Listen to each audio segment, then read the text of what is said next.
나라를 구성하는 세 가지 요소가 있습니다. 국민, 영토, 주권이죠. 지금 현재 지구상에 나라가 몇 개가 있을까요? 인터넷에 찾아보니까 유엔에 가입된 나라 수가 195개 정도 됩니다. 그리고 정확하지는 않지만 유엔에 가입되지 않는 나라들을 다 합치면 245개의 나라가 존재하고 있다고 말을 합니다. 지금 현재에 이르기까지 현존하지 않는 멸망한 나라까지 합치면 이 지구상의 나라가 얼마나 많을까요? 그런데 이 나라들은 영원하지 않다라는 것입니다. 지금 현재 있는 나라들도 몇백 년, 몇천 년이 지나고 난 후에 이 땅에 존재할 수 있을지 아무도 모릅니다. 이와 같이 이 세상에 있는 모든 것들은 흔들리고 영원하지 않습니다. 나라도 흔들리고 경제도, 가정도, 집도, 이 땅도, 직장도, 우리의 건강도, 우리의 마음도 늘 흔들리고 변화되고 영원하지 않습니다. 히브리서 12장 28절과 29절 말씀입니다. 그러므로 우리가 흔들리지 않는 나라를 받았은즉 은혜를 받자. 이로 말미암아 경건함과 두려움으로 하나님을 기쁘시게 섬길지니 또는 감사하자. 우리 하나님은 소멸하는 불이심이라. 아멘. 하나님을 소멸하는 불이라 말씀합니다. 오해는 하지 마십시오. 하나님이 소멸한다라는 뜻이 아닙니다.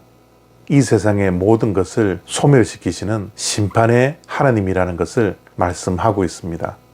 이 세상의 모든 것은 하나님께서 하나님의 때가 되면 다 소멸시키십니다.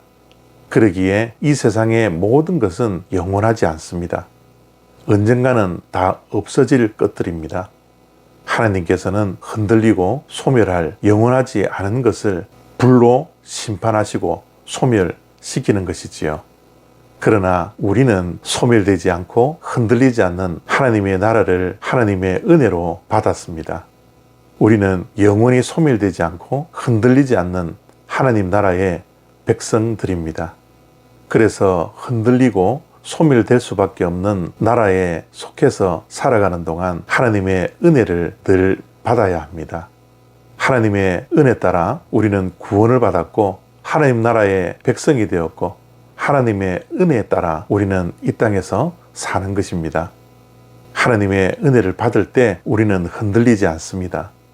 하나님의 은혜가 없으면 우리는 이 세상과 똑같이 흔들릴 수밖에 없는 연약한 자들입니다.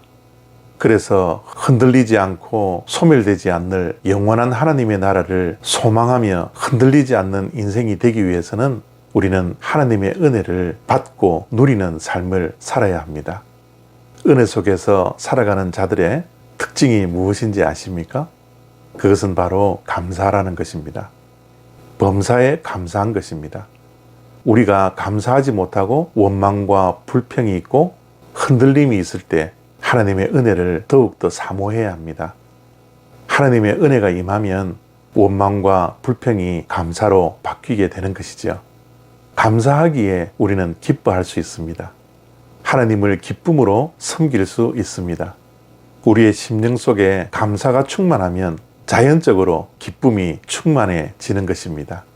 지금 우리의 삶 가운데 기쁨이 없다면 하나님의 은혜를 더욱더 사모하십시오. 하나님의 은혜가 충만해지면 감사가 충만해지고 기쁨이 충만해집니다.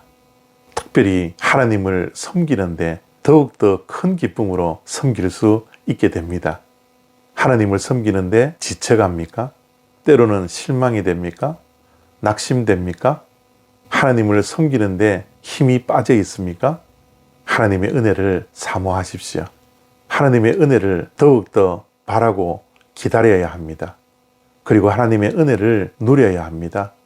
하나님의 은혜가 우리의 심령 속에 채워질 때, 그리고 충만해질 때 기쁨으로 하나님을 섬기는 것이 회복되는 것을 우리가 경험하게 됩니다. 오늘도 하나님의 은혜가 충만한 하루가 되어지기를 바랍니다. 그래서 감사와 기쁨이 넘치는 삶이 되어지기를 바랍니다. 흔들리지 않고 소멸되지 않는 하나님 나라의 백성임을 기억하며 살 수 있는 복된 하루 되시기를 바랍니다. 감사합니다.